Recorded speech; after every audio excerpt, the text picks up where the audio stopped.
Assalamualaikum warahmatullahi wabarakatuh. Perkenalkan, nama saya Bidan Syifa Zarastia Putri. Di sini saya akan melakukan penanganan awal bayi dengan bercampurnya ketuban dengan mekonium. Nah, langkah yang pertama yaitu saya akan mencuci tangan dengan 6 langkah.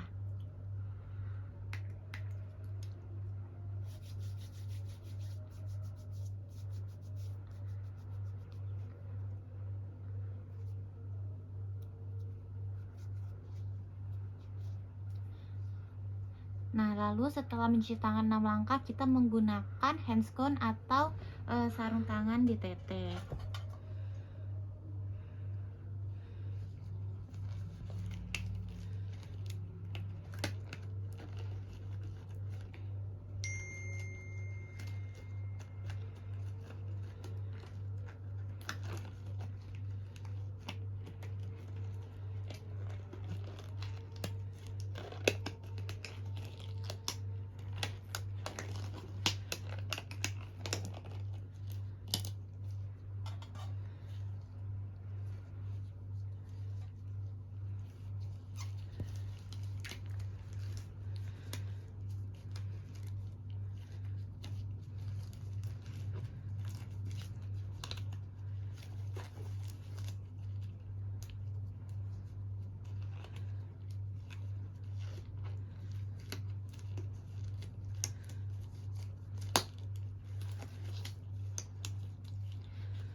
Nah, lalu setelah kita menggunakan sarung tangan, selanjutnya kita lihat dulu posisi bayinya yang berada di atas perut ibu.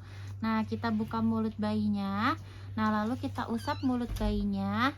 Lalu kita lakukan isap lendir menggunakan dili.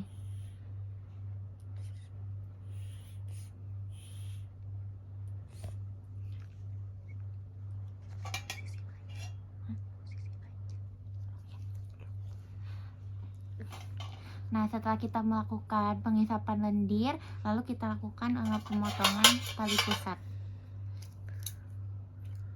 Nah, setelah dilakukan pemotongan tali pusat, kita pindahkan bayi yang berada dari posisi perut ibu dengan handuk yang untuk mengeringkannya ke meja resusitasi. Seperti ini. Nah, pada saat di meja resusitasi, kita melakukan 6 langkah 30 detik yang biasanya disebut dengan haikal. Yang pertama, jangan lupa kita hangatkan kembali dulu bayinya. Nah, kita pastikan bayi tersebut tetap hangat. Lalu selanjutnya kita atur posisi bayi dengan kepala bayi agak sedikit ekstensi. Nah, selanjutnya lalu kita melakukan pengisapan lendir kembali dari mulut dulu dengan jarak 5 cm dan dari hidung sebanyak hidung 3 cm dan di mulut 5 cm. Nah, setelah kita melakukan pengisapan lendir, lalu kita keringkan kembali bayi. Kita keringkan bayi menggunakan handuk yang tadi. Nah, saat dikeringkan, kita lanjutkan dengan rangsangan taktil seperti ini. Nah, setelah itu kita sambil menyentil-nyentil kaki bayi. Nah, agar bayi tetap hangat dan terangsang. Setelah kita lakukan rangsangan taktil yang mengeringkan bayi, kita atur kembali posisi kembali sambil mengganti dengan kain yang baru.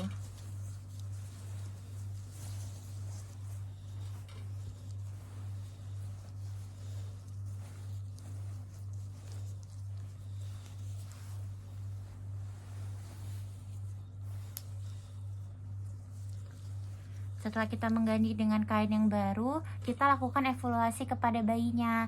Apakah bayi tersebut sudah bernafas dengan normal dan tidak megap-megap ataupun tidak bernafas. Bila bayi bernafas dengan normal, maka kita bisa meletakkan bayinya kembali kepada ibu untuk melakukan IMD. Tetapi bila bayi masih bernafas megap, baik Ibu, tadi di sini saya akan melanjutkan penjelasan mengenai asuhan awal pasca resusitasi ya Bu ya. Ya. Jadi tadi hasil dari resusitasi pada bayi ibu itu hasilnya baik ya Ibu ya. Nah, tetapi nanti kita akan terus memantau kondisi bayi ibu. Nah, nanti saya akan mengajarkan ibu bagaimana cara untuk menilai pernafasan dan menjaga kehangatan tubuh bayi. Jadi kalau bisa nanti ibu bisa nilai nih pernafasan bayi ibu dengan melihat bagian perut dan dada bayi. Lalu ibu bisa hitung misalnya berapa kali dia bernafasnya dalam 1 menit. Jadi tidak kurang dari 30 kali dan tidak lebih dari 60 kali ya Bu ya pernafasannya. Nah lalu selanjutnya ibu bisa langsung memberikan ASI ya Bu ya kepada bayi ibu tadi. Sambil dielus-elus ya Bu ya di kepalanya biar ada rangsangan kepada bayi ibu.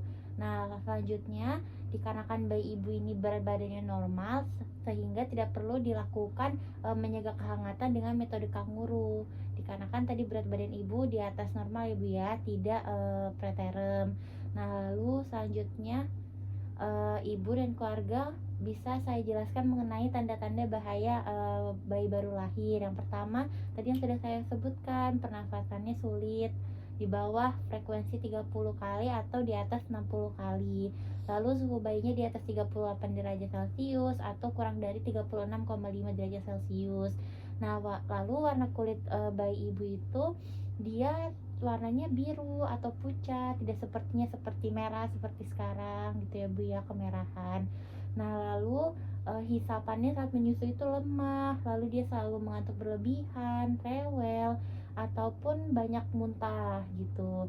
Nah nanti kita juga pantau ibu sama 3 hari ini apakah bayi ibu itu sudah buang air kecil atau belum, atau nanti misalnya tinggi bayinya ibu itu lembek. Nah lalu warnanya tuh hijau tua atau ada lendir darah pada saat buang air besar. Nah, lalu kita periksa juga tali pusat bayi ibu apakah merah, bengkak atau keluar cairan atau bau busuk. Nah, selanjutnya apakah bayi ibu itu menggigil. Nah, selanjutnya tangisnya yang tidak biasa, rewel, lemas, atau kadang bayi ibu tuh hanya diam saja, mengantuk. Nah, atau sampai kejang-kejang ya Bu ya. Nah, kalau misalnya ada tanda-tanda seperti itu bisa langsung menghubungi saya. Nah, selanjutnya di sini saya akan melakukan asuhan bayi baru lahir Bu ya. Nah, nanti di sini ibu bisa langsung menyusui bayi ibu sambil membeli kepalanya. Lalu setelah ini saya akan memberikan bayi ibu vitamin K, salep mata untuk antibiotik, sama setelah itu saya akan menyuntikkan hepatitis B atau imunisasi HB0. Nah, selanjutnya saya akan melakukan pemantauan seksama terhadap bayi pasca resusitasi ini selama 2 jam Bu ya. Nah, nanti saya akan perhatikan tanda-tanda seperti kesulitan bernafas yang tadi saya sebutkan, ataupun juga melihat kulit bayi ibu tuh warnanya pucat atau biru. Nah, setelah itu nanti saya akan juga menjelaskan tanda-tanda bahwa pasca resusitasi kondisinya bila memburuk, seperti nafasnya tidak teratur, yang tadi saya bilang kurang dari 30 kali atau lebih dari 60 kali per menit, lalu adanya retraksi, bayi merintih atau megap-megap, tubuh bayi pucat atau kebiruan, dan bayi lemas. Itu bisa langsung segera dirujuk ke fasilitas yang lebih memadai ya Ibu ya, biar nanti ditangani oleh bidan atau dokter di sana. Nah, untuk menjaga kehangatan bayi itu kita hanya keringkan aja Bu, tetapi tidak membandingkan bayi hingga 6-24 jam ke depan setelah lahir agar suhu tubuh bayi tetap normal. Nah, selanjutnya Ibu mungkin ada yang ingin ditanyakan? Udah cukup jelas Mbak. Ya baik, ini saya bereskan barang-barangnya terlebih dahulu. Nah lalu di sini nanti saya akan mencatat hasilnya, lalu saya berikan pada ibu ya Bu ya. Baik, kalau begitu semoga kondisi bayi ibu tetap baik-baik saja, stabil ya Bu ya. Nanti kalau ada apa-apa bisa langsung hubungi saya. Terima kasih Bu. Ya, lakukan pencatatan.